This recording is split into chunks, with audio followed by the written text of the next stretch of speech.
Sometimes fate plays with simple men in a cruel way, changing the course of entire lives with the arrival of a carriage in the middle of the afternoon. Thomas Mitchell had his hands calloused by hard work and his heart full of hope. The small farm he inherited from his father was 3 miles from the town of Cedar Valley, in the middle of fields that glistened golden in the late summer sun.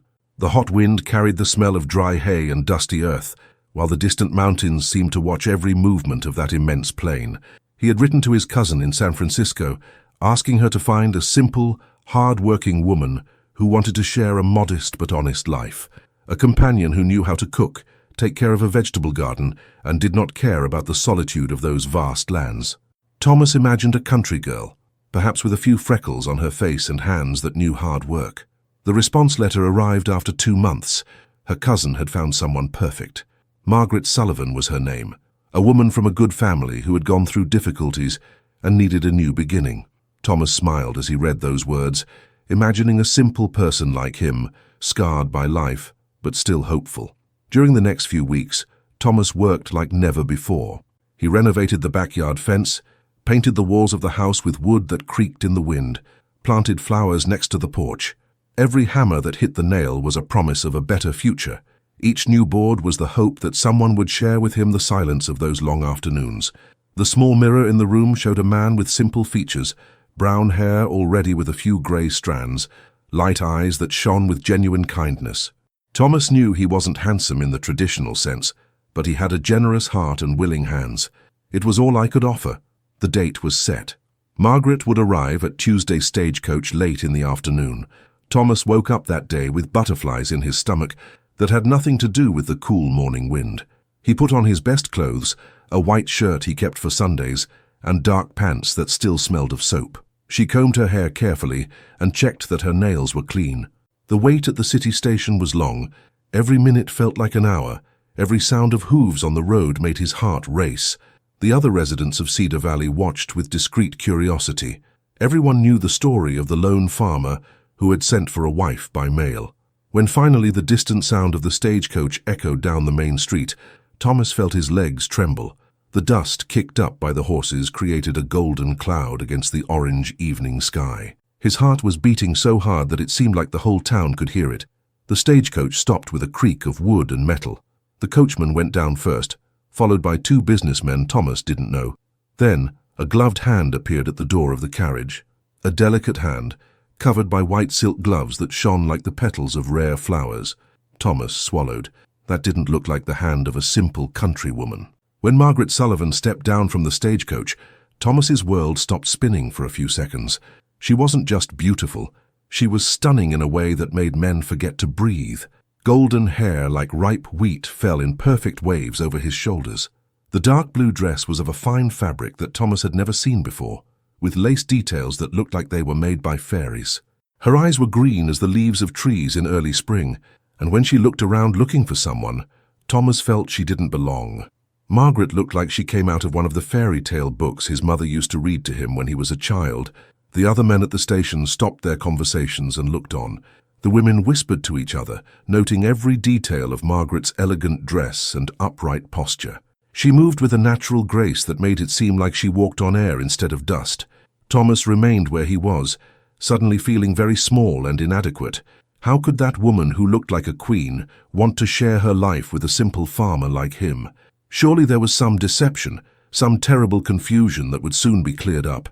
But then Margaret looked directly at him, and Thomas saw something in his eyes that he didn't expect. It was not contempt or disappointment. It was a mixture of nervousness and hope, as if she too was scared and anxious for the meeting. She walked toward him with determined steps, slightly lifting the hem of her dress to avoid the dust of the street. The sound of his delicate shoes on the wood of the platform echoed like soft music. Thomas was finally able to move.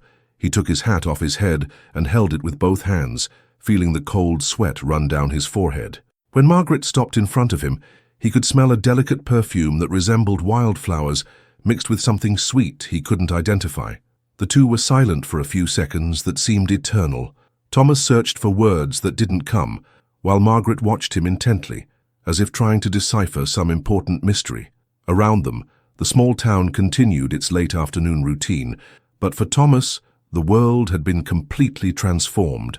The woman in front of him was everything he had ever dreamed of having, and at the same time, it seemed too impossible to be real. The hot desert wind blew between them, lifting a few golden strands of Margaret's hair and making her dress ripple like water. Thomas realized at that moment that his simple and predictable life had come to an end.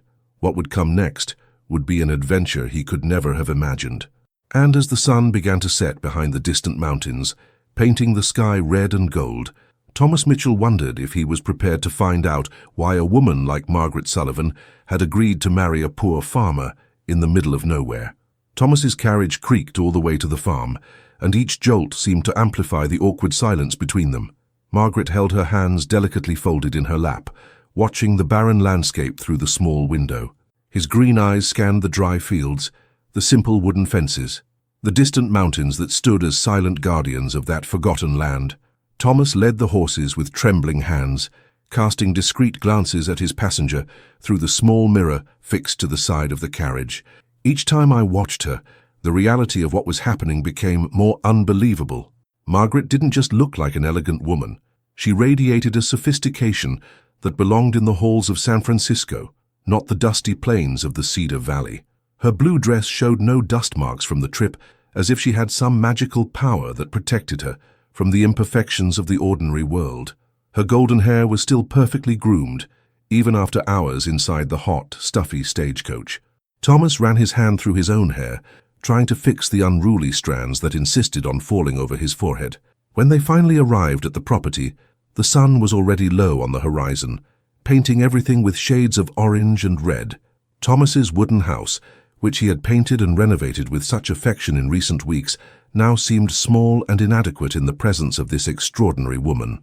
The flowers she planted next to the porch looked shy and dull compared to Margaret's natural beauty. Thomas went down first and offered his hand to help her. When her gloved fingers touched his, he felt an electric current run through his arm. Margaret stepped out of the carriage with the same grace with which she had stepped out of the stagecoach, as if every movement were a carefully rehearsed dance. She watched the property in silence, her eyes scanning the simple house, the barn built of time-worn planks, the fence of the corral where 2 cows chewed dry grass.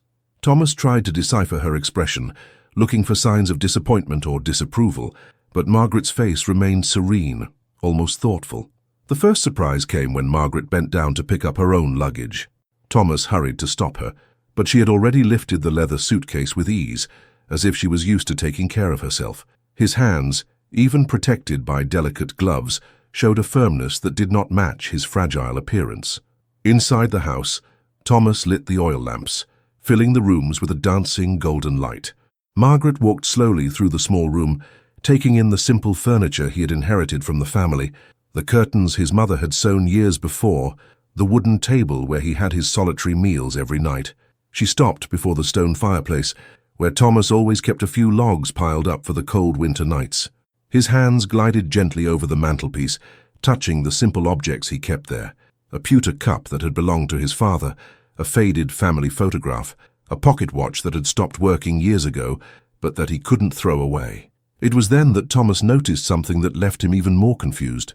Margaret held the objects with reverent care, as if she understood the sentimental value of each piece. There was no contempt in his gestures, no impatience or haste to change things. There was a genuine gentleness, a quiet appreciation for the simplicity of this home. When she turned to face him, Thomas saw tears glistening in the corners of his green eyes, tears that she wiped quickly with the back of her hand, as if she didn't want him to notice her emotion. Margaret's voice, when she finally spoke, was soft and musical, but charged with a deep sadness that she tried to hide. He said he had lost everything in San Francisco. The family had faced terrible financial difficulties after his father's death. The debts consumed the elegant house, the jewelry, the fine dresses, everything except what she carried in her suitcase.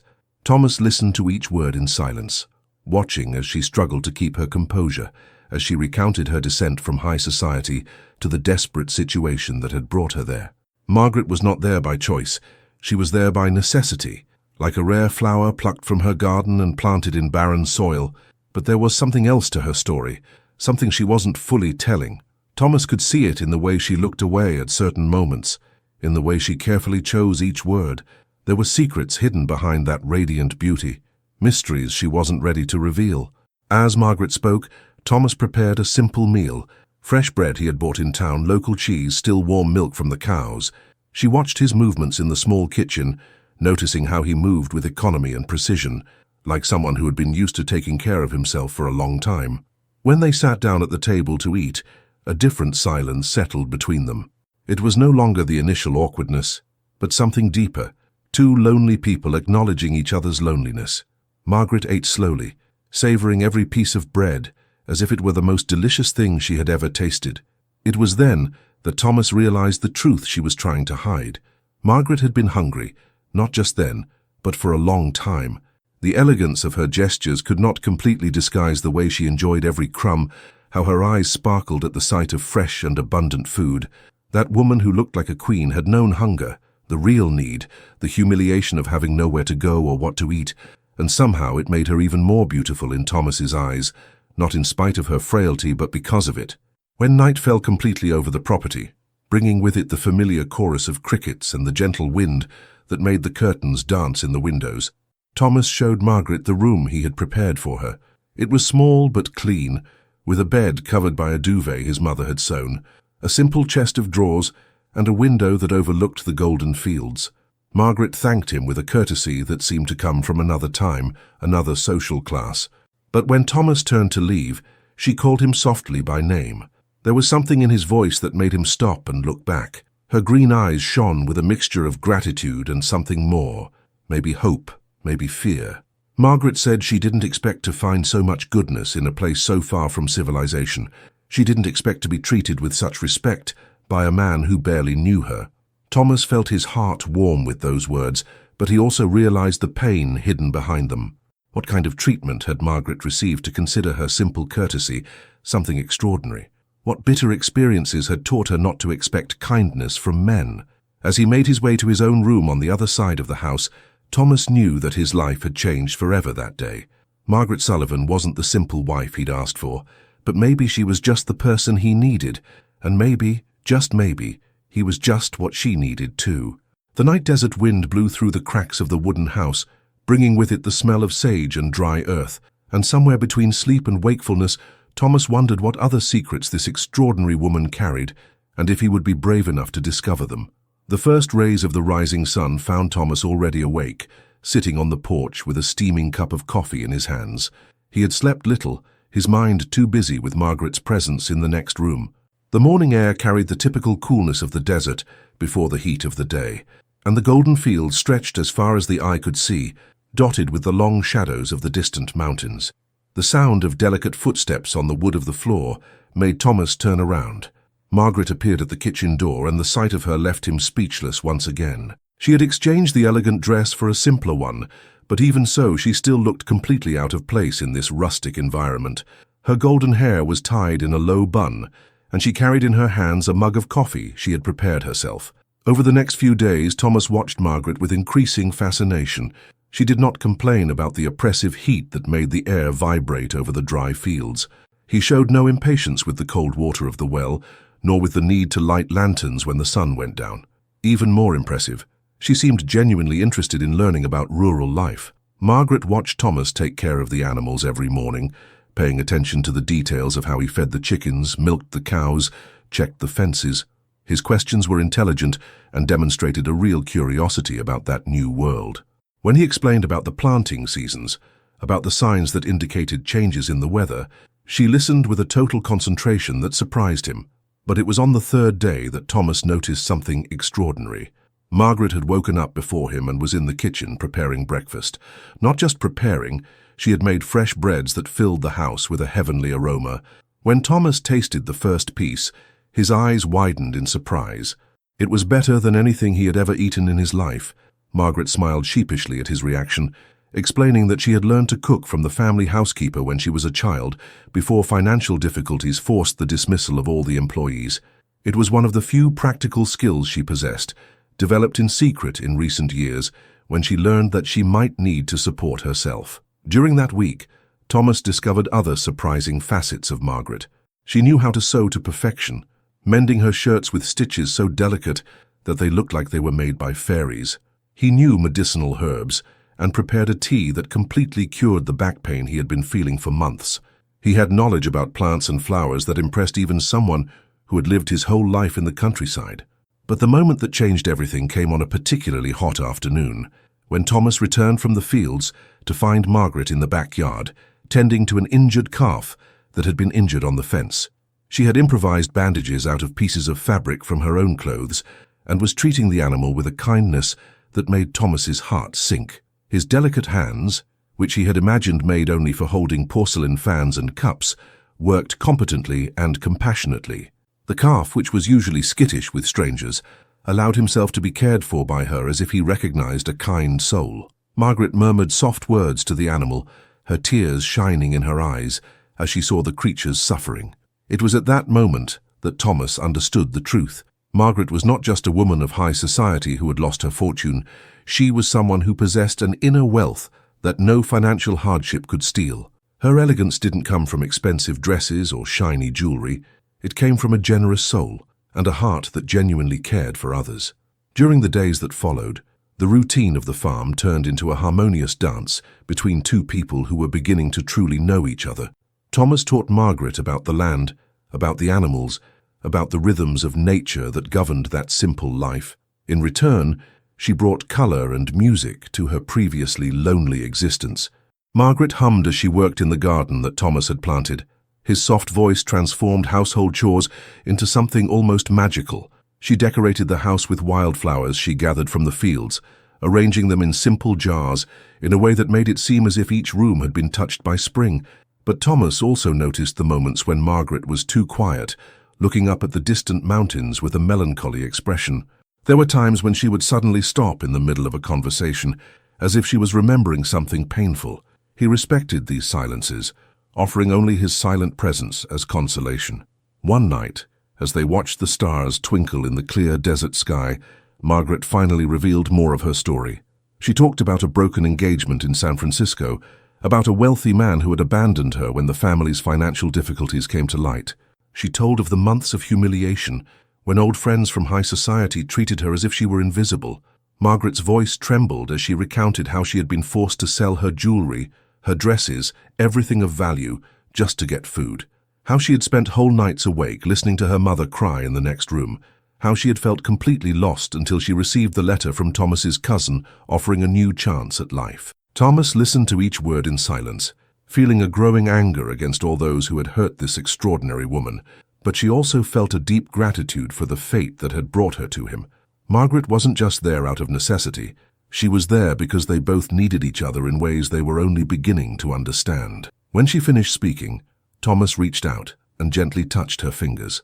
She said that it didn't matter the past, it didn't matter the difficulties she had faced. What mattered was that she was there now, bringing light to a life he didn't even know was dark.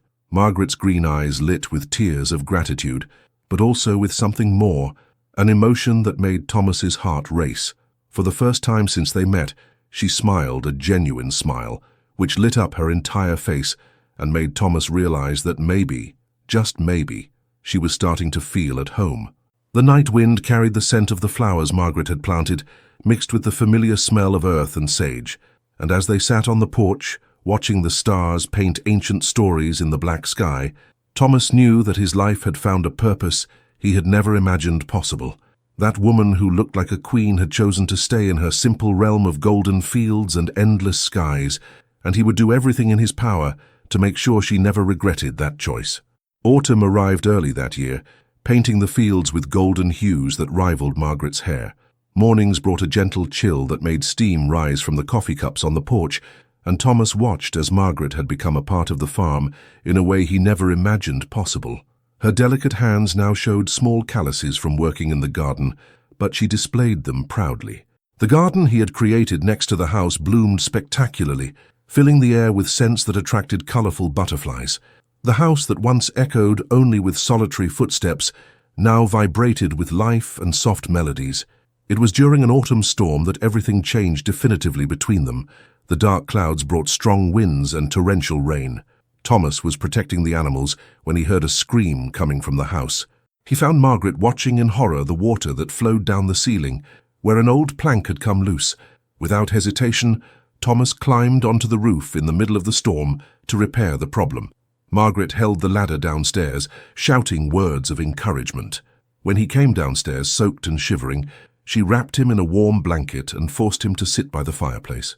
It was then, as Margaret cared for him with infinite tenderness, that Thomas realized the truth that had been quietly growing in his heart for weeks. He was completely in love with this extraordinary woman. It wasn't gratitude or admiration.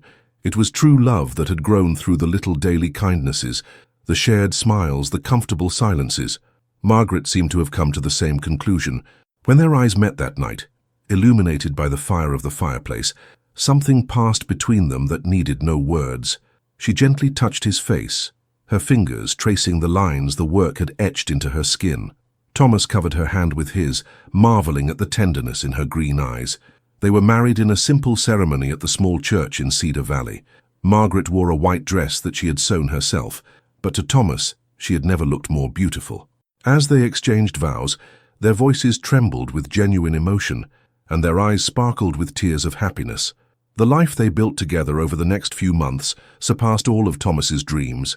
Margaret transformed the farm into a real home, bringing a joy he didn't know was possible to feel. Each morning was a new discovery, each conversation a treasure, each smile of hers a gift kept in her heart. Margaret also flourished in surprising ways. The frail woman who had come down from the stagecoach turned into a strong, confident woman. Rural work strengthened her not only physically but emotionally. She found purpose in a simple life that high society had never offered. When spring came, it brought with it a surprise that filled their hearts with indescribable joy. Margaret was expecting a baby. The news transformed Thomas into an even more dedicated man, watching her every move with loving attention, preparing the house for the child who would be the living symbol of the love they had built. When the baby was born on a sunny summer morning, Thomas held his wife and son in his arms and knew that he had found wealth that no amount of money could buy. Margaret, exhausted but radiant, smiled at him with a love that lit up her whole being. Years later, when he watched Margaret playing in the backyard with her children, Thomas still marveled at the miracle of their lives. The woman who looked like a queen had found her true kingdom in those golden fields, in that simple house, in that love that grew stronger every day. Sometimes, on hot summer afternoons when the children slept, Thomas and Margaret would sit on the porch. They watched the fields that stretched to the horizon, listened to the wind whisper through the trees they had planted together, and shared the comfortable silence of two people who had found exactly what they were looking for in each other. Margaret never again wore elegant dresses or expensive jewelry, but Thomas thought she had never been more beautiful. Outdoor life had given color to his cheeks. Honest work had strengthened his hands, and happiness had added a special glow to his green eyes. The poor farmer had asked for a simple wife, but he received a queen.